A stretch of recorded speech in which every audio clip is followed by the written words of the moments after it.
Harward is also with us, retired U.S. Navy SEAL and former Deputy Commander of CENTCOM. Sir, welcome to you. Thank you for being here at this critical moment where President Trump is vowing more attacks on Iran later today. How hard should he go? All the way. I agree with Dr. Tehrani. That's the end state everyone's looking for. The Iranian people, the rest of the Arab nations, and the Iranian people. You've had a government there that just continues to play the game of pretending to negotiating while extracting anything they can out of it. So no one thought these negotiations would meet the objectives. And everyone knows the only way to achieve these objectives is by using force. Iran, at the end of the day, has to hand over their materials. They have to give up any claims or controls of the Strait of Hormuz.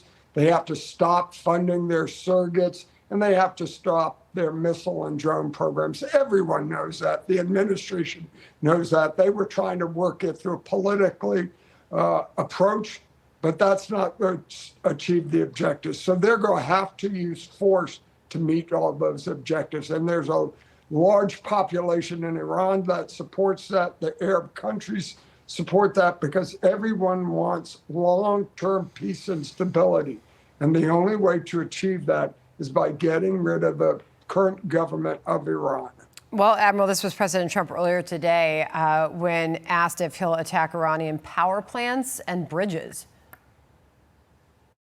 We have the strongest military anywhere in the world, and sometimes you'll have to use it. Iran, very simply, cannot have a nuclear weapon, and they won't. And they've agreed to that.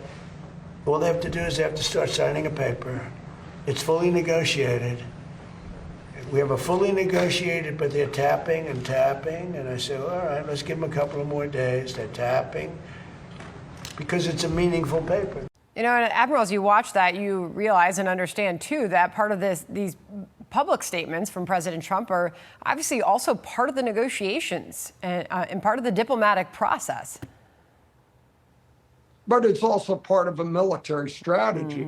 Not only have you decimated the military, but now you can continue to reinforce the economic consequences and pressure, not only the blockade, but taking parts of the economy and the infrastructure that allows the regime to maintain power or any influence in the country by taking away their support of the people and the things they should have been doing the whole time they were in government.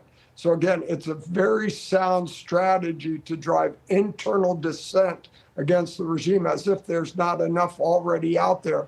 But with those sort of rules, that strategy, having the internet where the dissenting elements can talk and coordinate, all of those undermine the regime and work towards the end state of undermining and removing them at the end of the day. So a very sound strategy. And a tie to that is the communications plan that really no one knows exactly what the president has done. So it helps them with deterrence. It helps them with surprise. He maintains control by doing that. So the strategy's been brilliant. Let's see how long it's going to take to play out. Well, yeah, that is the big question at this hour. We'll see where things go later today. Admiral, always a pleasure. Thank you very much, sir. Thank you. Good to be with you all. Be sure to like and subscribe for all the Fox News latest on YouTube and catch full shows streaming now on Fox One.